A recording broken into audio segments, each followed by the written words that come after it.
The Mystery of Orcival by émile Gaboriau.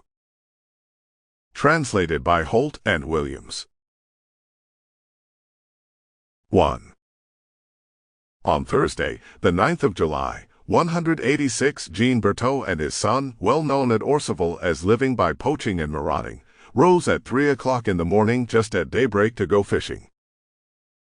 Taking their tackle, they descended the charming pathway shaded by acacias which you see from the station at Evry, and which leads from the burgh of Orcival to the Seine. They made their way to their boat, moored as usual some 50 yards above the wire bridge, across a field adjoining Velfoilou, the imposing estate of the Count de Tremorel. Having reached the river bank, they laid down their tackle, and Jean jumped into the boat to bail out the water in the bottom. While he was skillfully using the scoop, he perceived that one of the oar pins of the old craft worn by the oar was on the point of breaking. "Philippe," cried he to his son, who was occupied in unraveling a net, "bring me a bit of wood to make a new oar pin." "All right," answered Philippe.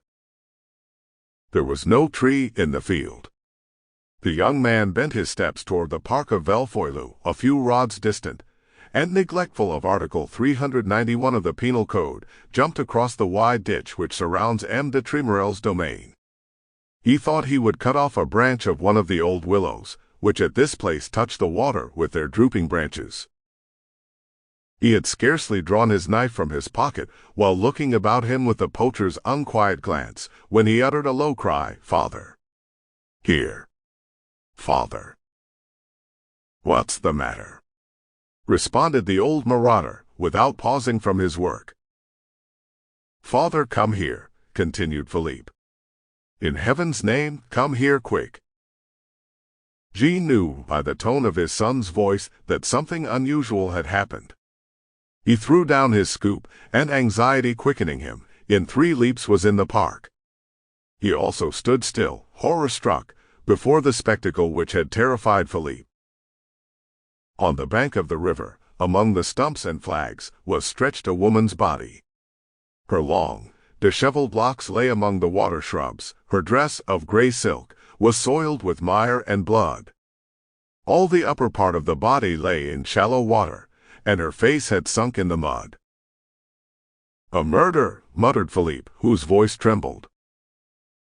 "That's certain," responded Jean in an indifferent tone. "But who can this woman be? Really, one would say, the Countess."